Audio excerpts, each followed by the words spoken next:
Hello student, स्वागत है आप सभी का संस्कृति सीनियर सेकेंडरी विद्यालय टोंक द्वारा आयोजित इन ऑनलाइन कक्षाओं की श्रृंखला में। जैसे सबसे पहले जो है चैनल के बारे में एक बार आपको फिर से याद दिला दूं कि अपना ये जो चैनल है ये अक्सर आप सभी लोगों के अध्ययन हेतु जो है बनाया गया है, अध्ययन की सुविधा हेतु बनाया गया है कि इस वर्तमान समय में जो कोरोना महामारी का प्रभाव है और जिसके कारण विद्यालय जो कि बंद पड़े हैं, तो आपका जो अध्ययन है वो सुचारू रूप से चलता रहे, उसमें किसी प्रकार का व्यवधान ना हो। इन परिस्थितियों में भी आपका अध्ययन पर लगातार अनवरत रूप से जो है कार्य चलता रहे, इसीलिए ये विद्यालय द्वारा आपके निःशुल्क रूप से ये ऑनलाइन कक्षाओं का प्रारंभ जो है किया गया है। तो इस चैनल को ज़्यादा से ज़्यादा आप लोग सब्सक्राइब करें और ज़्यादा से ज़्यादा अपने मित्रों, सगे संबंधियों, जानने वालों के साथ शेयर करें ताकि उनको भी इस अध्ययन क्लासों का लाभ मिल सके। सभी प्रकार की क्लासें इस YouTube चैनल पर आपको देखने को मिल रही है। आप कक्षा अनुसार अपनी जो क्लास है उसको देखिए। अगर आपके घर में आपके बड़े भाई बहन हैं, 11th 12th 9th 10th सभी प्रकार की क्लासेस पर कंटिन्यू जो है रोजाना हर सब्जेक्ट के अलग अलग वीडियो जो है आपको प्राप्त हो रहे हैं, तो ज़्यादा से ज़्यादा इसको शेयर करें ताकि लोगों तक इसका लाभ पहुंच सके। आपके जैसे और भी विद्यार्थी जो हैं वो इससे अपना लाभ उठा सकें। तो आप लोग इसको भाई ज़्यादा से ज़्यादा अगर शेयर करेंगे तो ज़्यादा लोग इसका लाभ ले पाएंगे। तो मैं आप सभी से यही बोलना चाहूँगा कि ज़्यादा से ज़्यादा लाइक, शेयर, सब्सक्राइब, कमेंट करें, बेल आइकन दबाएं ताकि आने वाले जो है वीडियो है उनके नोटिफिकेशन आपको प्राप्त होते रहे। ठीक है, ये तो हो गई चैनल के बारे में जानकारी। बाकी आप सभी को बताइए कि हिंदी अनिवार्य कक्षा 10 जो है उसमें हमने सबसे पहले क्षितिज पाठ्य पुस्तक जो है उससे प्रारंभ किया था, और क्षितिज की जो पाठ्य पुस्तक है उस क्षितिज की पाठ्य पुस्तक में हमने गद्य भाग जो है क्षितिज भाग 2 के गद्य भाग से हमने अपना अध्ययन प्रारंभ किया था। इसमें हमने सबसे पहले जो है स्वयं प्रकाश लेखक जो है उनका नेताजी का चश्मा वाला पाठ, एक कहानी थी जो हमने पढ़ ली थी। इसके बाद में अध्याय 2 गद्य भाग से ही हमने बाल गोविंद भगत, जो कि राम वृक्ष बेनीपुरी द्वारा लिखा गया बाल गोविंद भगत चैप्टर था, जो कि एक रेखा चित्र के द्वारा लिखा गया था, संस्मरणात्मक रेखा चित्र था, उसको लेखक द्वारा लिखा गया था। वो हमने पिछले वीडियो तक पूरा कर लिया था। इन दोनों अध्याय का गृह कार्य जो था मैंने आपको बता दिया था। प्रश्न अभ्यास मैंने आपको करा दिए थे, कठिन शब्दार्थ और परिचय मैंने आपको करा दिया था। इसी क्रम में, इसी श्रृंखला में हम आज गद्य भाग से ही अगला अध्याय की तरफ आगे बढ़ रहे हैं, अगले अध्याय को लेकर चलेंगे। और अगला जो अध्याय है वो है अध्याय 12। अगला अध्याय है आपके अध्याय 12 गद्य भाग से, क्योंकि हम 10 से प्रारंभ किए थे, 10 और 11 पढ़ चुके हैं, ये 12 अध्याय 12 है। और अध्याय 12 है, इसके लेखक हैं आपके यशपाल। लेखक कौन है? यशपाल। तो आज हम इस अध्याय 12 यशपाल के बारे में जानेंगे। सबसे पहले यशपाल के परिचय में पढ़ेंगे। तो देखो, सबसे पहले कोई अपना स्टार्ट करने का तरीका आपको पता है, जन्म से शुरुआत करेंगे। सबसे पहले हमें जो स्टार्ट करना होता है वही हमें जन्म से स्टार्ट करना है। तो यशपाल के जन्म के बारे में बात करें तो सन 1903 कब हुआ? सन 1903 में। और कहां पर हुआ? 1903 में पंजाब के अंदर, पंजाब जो था उसके फिरोजपुर छावनी, पंजाब के फिरोजपुर छावनी।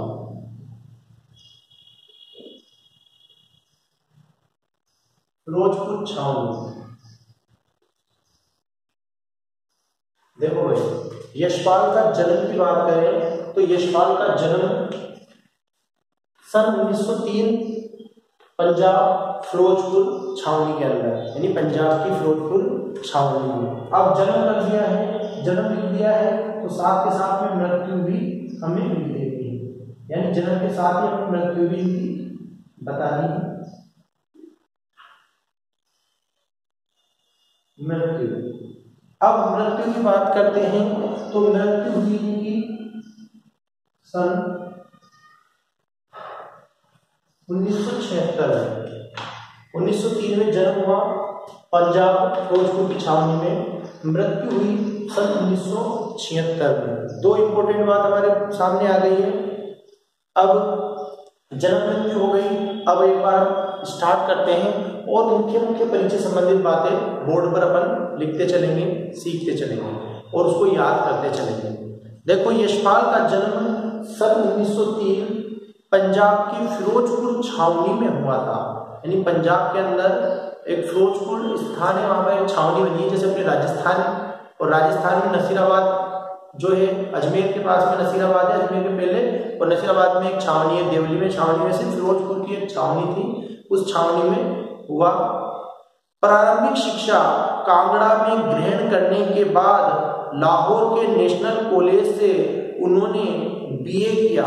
देखो, प्रारंभिक शिक्षा यानी जो पहले पहले की प्रारंभिक जो शिक्षा थी वो कांगड़ा में उन्होंने ग्रहण की। उसके बाद में लाहौर नेशनल कॉलेज, लाहौर का जो नेशनल कॉलेज था, वहां से उन्होंने बीए, बैचलर ऑफ आर्ट्स, स्नातक जिसको बोलते हैं, उसकी डिग्री की। वहां उनका परिचय भगत सिंह और सुखदेव से हुआ। आप सभी जानते हो भगत सिंह, सुखदेव, राजगुरु तीनों को एक साथ फांसी दे दी गई थी। तो भगत सिंह और सुखदेव जो है वहां इनका परिचय उनसे हुआ। कहां पर? लाहौर में, जहां पर ये नेशनल कॉलेज से इन्होंने बीए किया था। स्वाधीनता संग्राम यानी देश आजादी का जो आंदोलन था, उस संग्राम की क्रांतिकारी धारा से जुड़ाव किया। क्या किया? उस आंदोलन ने स्वाधीनता संग्राम की जो क्रांतिकारी धारा थी उससे जुड़ाव के कारण वे जेल भी गए। इनको कई बार जेल भी जाना पड़ा और इनकी मृत्यु 1976 में इनकी मृत्यु हो गई। ये इनका जो है जन्म, मृत्यु और शिक्षा के बारे में बात आ गई है। तो आप चाहो तो शिक्षा लिख भी सकते हो, कोई दिक्कत नहीं। शिक्षा ऐसे पॉइंट बना दो शिक्षा, और शिक्षा कहां तक आ जाएगी इसमें? बीए तक, बीए तक, ठीक है। ऐसे लिखना है हिंदी में, अंग्रेजी में नहीं लिखना है। हिंदी में हमेशा हिंदी में ही लिखते हैं। आप ऐसे लिखोगे बीए तो गलत होगा, ठीक है ना। ऐसे बीए लिखोगे तो गलत होगा। हिंदी में जब हम लिख रहे हैं तो हमें हिंदी में ही लिखना है। शिक्षा बीए सबसे सही तरीका यही होता है, ठीक है। आगे चलेंगे। यशपाल की रचनाओं में आम आदमी के सरोकारों की उपस्थिति है। यानी इनकी जो रचनाएं आती है, इन रचनाओं में आम आदमी के सरोकार यानी कि आम आदमी की क्या विचार है, क्या भावना है, वो सब उनकी उपस्थिति जो है इनकी रचनाओं में दिखाई देती है।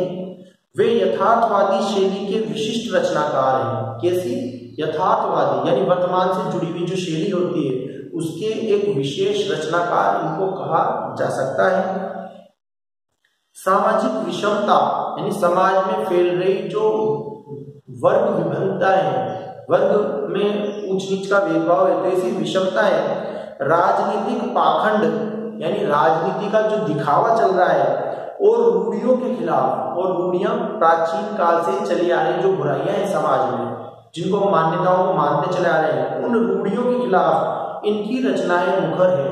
यानी इनकी रचनाएं मुखर है, यानी इनकी रचनाओं में मुख्य रूप से उन्हीं का स्वर, उन्हीं के लिए आवाज उठाई गई है।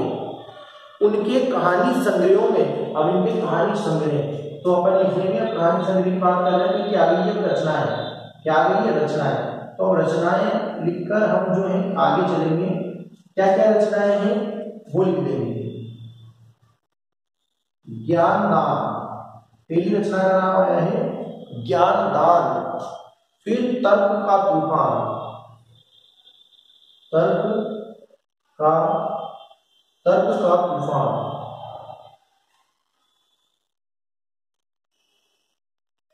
तर्क का तूफान। फिर इसके बाद में आ जाओ पिंजरे की उड़ान, पिंजरे की उड़ान, तर्क का तूफान, फिर पिंजरे की उड़ान, वादुलिया,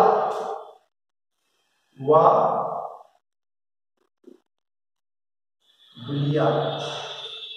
फिर उसके बाद में फूलों का कुत्ता, फूलों का कुर्ता, फूलों का कुर्ता उल्लेखनीय, ये सब क्या है? कहानी संग्रह। ये सब इनके क्या है? कहानी संग्रह है। कौन कौन से कहानी संग्रह है? ज्ञानदान, तर्क का तूफान, पिंजरे की उड़ान, वादुलिया, फूलों का कुर्ता, ये सब इनके क्या है? ये सब इनके कहानी संग्रह है। फिर इसके बाद उनका झूठा सच उपन्यास भारत विभाजन की त्रासदी का मार्मिक दस्तावेज है। इन्होंने एक उपन्यास लिखा और उपन्यास का नाम था झूठा सच। उपन्यास का नाम क्या था? झूठा सच। झूठा सच, ये क्या है? उपन्यास है। और ये उपन्यास किस पे लिखा हुआ है? ये उपन्यास लिखा हुआ है भारत और पाकिस्तान का जब विभाजन हुआ तो उसकी त्रासदी कहते हैं पीड़ा को, कि उसकी पीड़ा क्या लोगों को झेलना पड़ी, उस पर लिखा गया ये एक जो है उपन्यास है।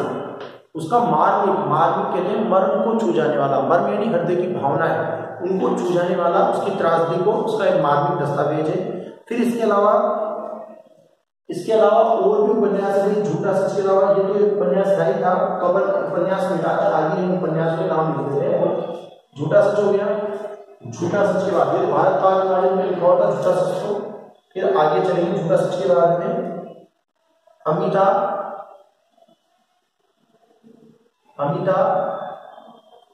फिर दिव्या,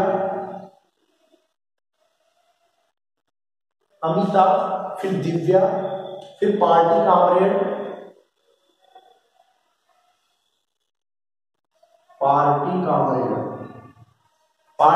हो गया। फिर उसके बाद मेरी तेरी उसकी बात, दादा कामरेड लिख लो पहले, एक जैसे रहेंगे तो याद आ जाएगा, दादा कामरेड। फिर मेरी तेरी उसकी बात, मेरी तेरी उसकी बात, ठीक है, मेरी तेरी उसकी बात। ये सब क्या है? ये सब है उपन्यास। ये सब क्या है? ये सब है उपन्यास। देखो भाई, ये हो गई इनके बारे में बात, उनके उपन्यास हैं। एक लाइन और है, ये पढ़ देता हूं, फिर परिचय रिपीट कराता हूं। भाषा की स्वाभाविकता और सजीवता उनकी रचनागत विशेषता है। यानी भाषा की स्वाभाविकता, यानी जो भाषा का साधारण स्वभाव है उसको लेकर, और सजीवता जो एक जीवंतता होती है उसको लेकर इन्होंने इनकी रचनागत विशेषता है। यानी इनकी रचनाओं की ये विशेषता रहती है कि ऐसा लिखते हैं कि भाषा को बिल्कुल जीवंत करते हैं, सजीव कर देते हैं, ठीक है, ये इनकी रचना की विशेषता रही है। तो इनका परिचय एक बार रिपीट कर रहा हूँ, परिचय पूर्ण हो गया है। देखो हम बात कर रहे हैं हिंदी अनुवाद एक जो कक्षा 10 की जो चैप्टर अध्याय 12 है, और अध्याय 12 गद्य भाग से अध्याय 3। अध्याय का नाम मैं बता रहा हूँ, पहले लेखक का नाम चल रहा है क्योंकि लेखक का परिचय पढ़ रहा है नाम भी। तो नाम है यशपाल, और यशपाल का जन्म सन 1903 पंजाब के अंदर फिरोजपुर छावनी में इनका जन्म हुआ था। मृत्यु की बात करें सन 1976 में इनकी मृत्यु हुई। शिक्षा की बात करें, बीए तक इन्होंने शिक्षा ग्रहण की कांगड़ा के अंदर। सबसे पहले जो है कांगड़ा में प्रारंभिक शिक्षा, और फिर बीए तक की शिक्षा लाहौर में, और वहीं जो है भगत सिंह और सुखदेव सिंह का मिलना हुआ, और स्वाधीनता आंदोलन, देश आजादी की जो लड़ाई थी उसके लिए भाग लेने के कारण सक्रिय रूप से रहे, जेल भी गए, ठीक है, ये हो गई। अब उसके बाद में बात करते हैं रचनाओं की। तो रचनाएं हैं ज्ञानदान, तर्क का तूफान, पिंजरे की उड़ान, वादुलिया, फूलों का कुर्ता, ये सब क्या है? इनके कहानी संग्रह है। ये सब यानी इनके अंदर इनकी कहानियां लिखी गई है इन नामों से। फिर इसके अलावा झूठा सच, ये उपन्यास भारत और पाकिस्तान का जो विभाजन है उसकी जो त्रासदी यानी पीड़ा थी उसके ऊपर मार्मिक यानी मर्म को छू जाने वाला बहुत ही उच्च कोटि का उपन्यास है। इसके अलावा फिर और उपन्यास भी है, जैसे अमिता, एक उपन्यास अमिता है। फिर इधर आ जाओ, दिव्या है, पार्टी कामरेड है, दादा कामरेड है, मेरी दीदी उसकी बात है। ये सब इनके उपन्यास है और भाषा बहुत ही सजीवता को लेकर ये लिखते हैं। स्वाभाविक भाषा और सजीव भाषा इनकी विशेषता रही है। अब देखो, ये तो था चैप्टर का नाम, मतलब चैप्टर के लेखक का नाम। अब चैप्टर का नाम लिख रहा हूं मैं आपके, तो चैप्टर का नाम है भाई आपके लखनवी अंदाज। चैप्टर का नाम क्या है? लखनवी अंदाज।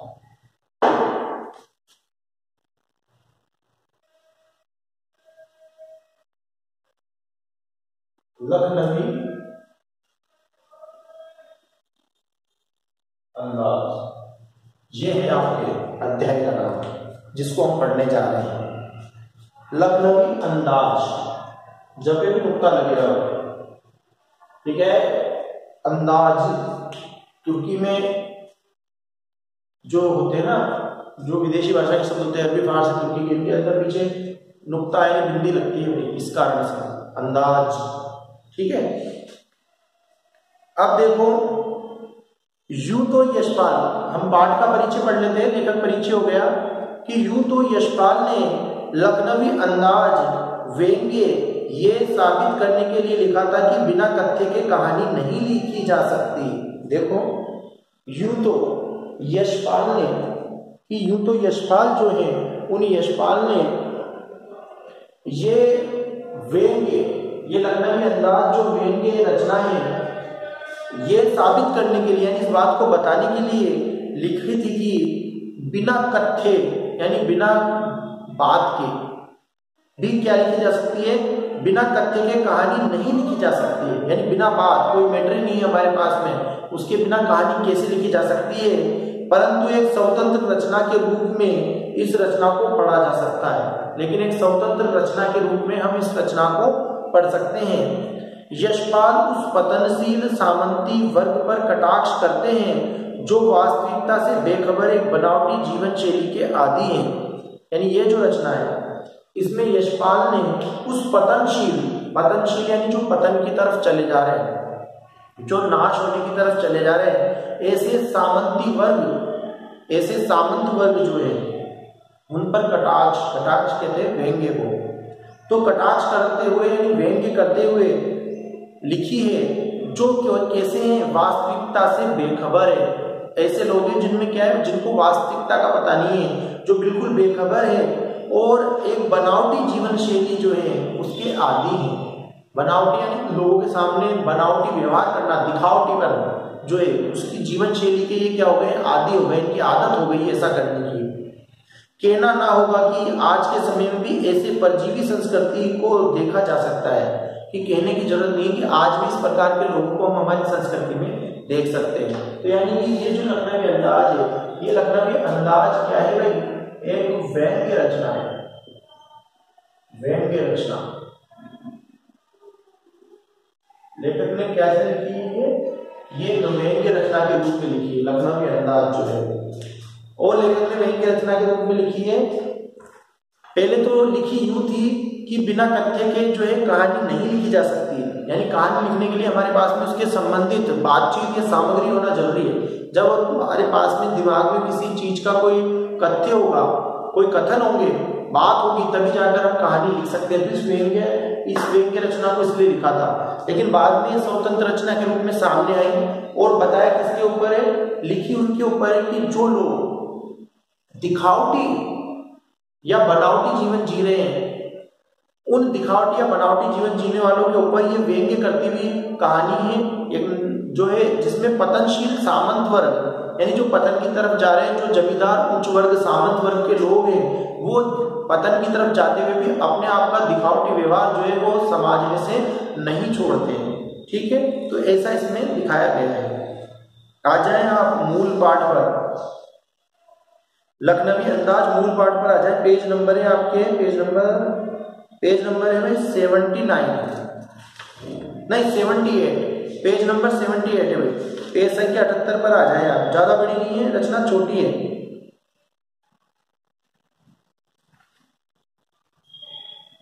चले भाई, लखनवी अंदाज मूल पाठ है, पाठ का नाम लिख दिया है मैंने, मूल पाठ लखनवी अंदाज। मुफस्सिल, सबसे पहले बोर्ड क्लियर कर देता हूं मैं, परिचय मिटा रहा हूं मैं, मूल पाठ चल रहा है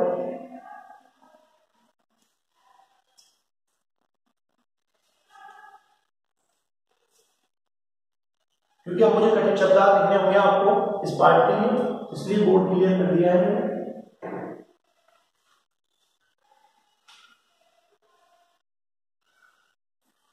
मुफस्सिल,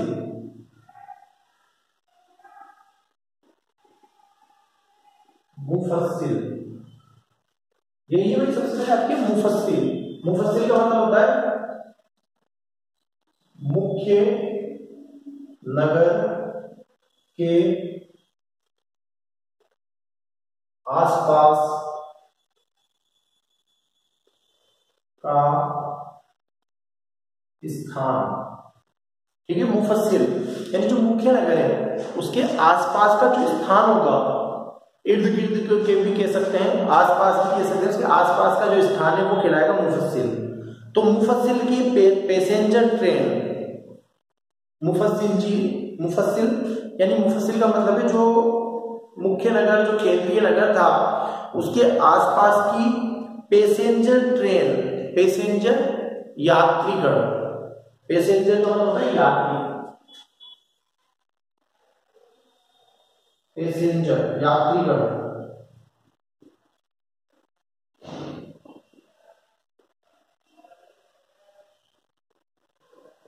पैसेंजर यानी यात्रीगण।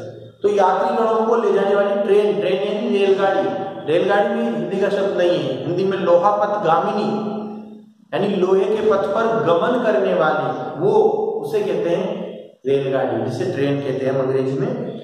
तो ट्रेन जो थी वो चल पड़ने की उतावली में फुकार रही थी, यानी मुख्य नगर के इर्द गिर्द यानी आसपास में जो ट्रेन थी, जो ट्रेन चला करती थी, जो लोहा पथगामिनी यानी कि रेलगाड़ी जो थी, जो चला करती थी पैसेंजर यात्रियों को ले जाने के लिए, वो चल पड़ने यानी वो चल पड़ने के लिए मानो उतावली थी, यानी निकलने के लिए तैयार थी, और उस तैयारी में मानो फुकार भर रही थी, उस तैयारी में जाने की तैयारी में मानो फुकार भर रही थी।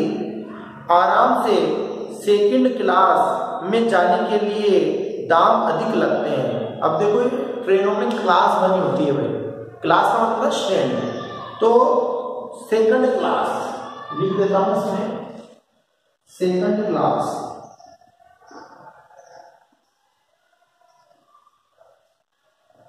सेकंड क्लास द्वितीय श्रेणी। अब सेकंड क्लास द्वितीय श्रेणी का क्या मैटर है भाई? देखो इकोनॉमिक क्लास होती है तो उसमें तो क्या है, जनरल डिब्बे होते हैं, उसमें तो भीड़ भरी होती है, कोई भी कहीं भी किसी भी सीट में बैठ जाता है पता नहीं लगता, और उसमें किराया भी कम लगता है। लेकिन जो सेकंड क्लास होती है उसमें टिकट के पैसे ज्यादा लगते हैं, किराया ज्यादा लगता है, भाड़ा ज्यादा लगता है, और उसमें जो है वही यात्री यात्रा करते हैं जिनको आराम से यात्रा करनी हो, भीड़ भाड़ में सफर नहीं करना हो। तो यही बात वो कह रहे हैं कि आराम से सेकंड क्लास में जाने के लिए दाम अधिक लगते हैं, दाम अधिक लगता है यानी टिकट की राशि रुपया जो था वो ज्यादा लगता था। दूर तो जाना नहीं था, और लेखक जो थे उनको क्या नहीं करना था, दूर नहीं जाना था। भीड़ से बचकर एकांत में नई कहानी के संबंध में सोच सकने और खिड़की से प्राकृतिक दृश्य देख सकने के लिए टिकट सेकंड क्लास का ही ले लिया। देखो लेखक को दूर तो जाना नहीं था, लेकिन भीड़ से बचकर क्या सोचा उन्होंने कि भीड़ से बच जाएंगे, तो भीड़ से बचकर एकांत में, एकांत यानी बिल्कुल शांतिपूर्ण वातावरण, तो एकांत में नई कहानी के संबंध में, कि एकांत में रहकर नई कहानी जो है, इस नई कहानी के संबंध में, कि नई कहानी आ रही है तो नई कहानी के संबंध में। अब नई कहानी क्या है भाई? जब हिंदी साहित्य का काल विभाजन किया गया तो उसमें कहानी भी जो है 2-3 कालों में बटी थी, तो नई कहानी एक समय काल को कहा गया। तो नई कहानी के संबंध में, क्योंकि नई कहानी में लेखक जो थे लिखने वाले, उन्होंने नवीन विषयों को लेकर कहानियां लिखना प्रारंभ किया था, तो नवीन कहानी के संबंध में सोच सकने और खिड़की से, जो ट्रेन की खिड़की थी उस खिड़की से प्राकृतिक दृश्य यानी प्रकृति के जो चित्र हैं, दृश्य हैं, देख सकने के लिए टिकट लेखक ने सेकंड क्लास यानी द्वितीय श्रेणी जो थी उसका ले लिया। गाड़ी छूट ही रही थी। अब गाड़ी क्या था? गाड़ी मानो छूट ही रही थी, जा ही रही थी, निकल ही रही थी। सेकंड क्लास के छोटे डिब्बे को खाली समझकर जरा दौड़कर उसमें चढ़ गए। अब देखो भाई क्या था, गाड़ी छूट ही रही थी। ऐसा लग रहा था कि गाड़ी क्या है, छूटने वाली है, निकलने वाली है। तो गाड़ी मानो छूट ही रही थी।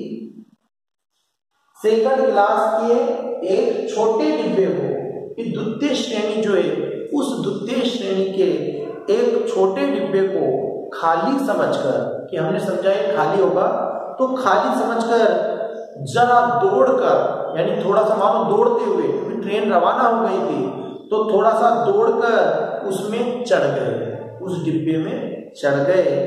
अनुमान के प्रतिकूल डिब्बा निर्जन नहीं था। अब जैसा अनुमान लगाया था लेखक ने कि भाई सेकंड क्लास में ये छोटा डिब्बा है तो ये बिल्कुल खाली होगा, इसमें कोई नहीं होगा, तो अनुमान के प्रतिकूल, प्रतिकूल यानी विपरीत, अनुमान के प्रतिकूल, अनुकूल का विलोम है भाई अपोजिट, अनुकूल का अपोजिट है प्रतिकूल, प्रतिकूल यानी विपरीत, ठीक है। तो अनुमान के प्रतिकूल यानी कि अनुमान के विपरीत। अब अनुमान के विपरीत क्या हुआ? डिब्बा जो था वो निर्जन नहीं था, निर्जन यानी सुनसान, जहां कोई व्यक्ति नहीं, ठीक है, वो निर्जन।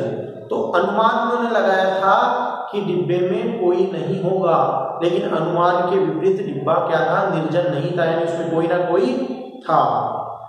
एक बर्थ पर लखनऊ की नवाबी नस्ल के एक सफेद पोश सज्जन बहुत ही सुविधा से पालथी मारे बैठे थे। एक बर्थ यानी कि जो बैठने की उसमें कुर्सियां लगी होती है, उसकी बात कर रहे हैं कि एक बर्थ पर लखनऊ की नवाबी, कि लखनऊ जो है नवाबों का शहर, भारत में अगर बात करें तो लखनऊ नवाबों का शहर, और राजस्थान में बात करें तो टोंक नवाबों का शहर है ना, दो ही नवाबों के शहर के नाम आते हैं। भारत में तो लखनऊ है और राजस्थान में अपना टोंक नवाबों का शहर। तो यहाँ पर लखनऊ की बात कर रहे हैं कि लखनऊ की नवाबी नस्ल के, यानी नवाबों की नस्ल यानी उन्हीं की जाति है, जो नवाब हुए थे उन्हीं के वंश से, उन्हीं की जाति से एक सफेद पोश, एक सफेद पोश,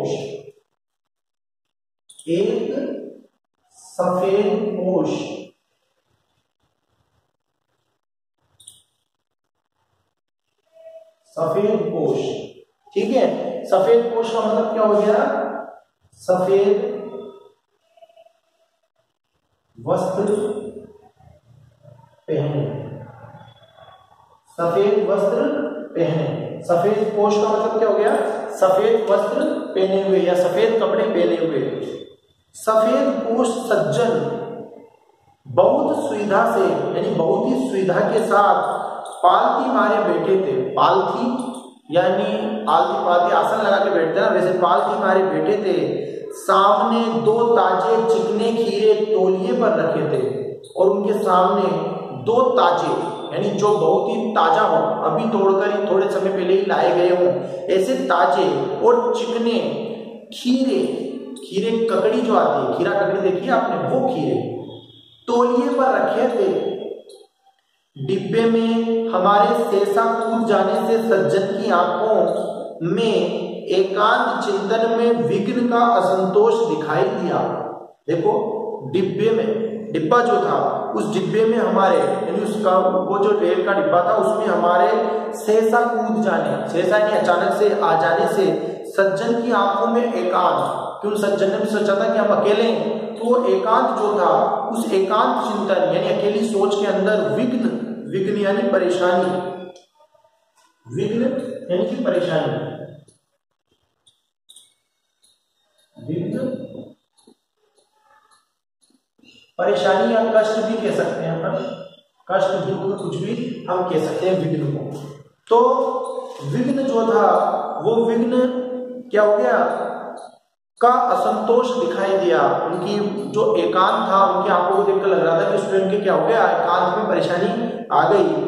सोचा हो सकता है ये भी कहानी के लिए सूझ की चिंता हो। लेखक ने सोचा कि ये भी हो सकता है कि ये भी क्या कर रहे हो, कहानी के लिए सोच रहे हो और उसी चिंता में हो।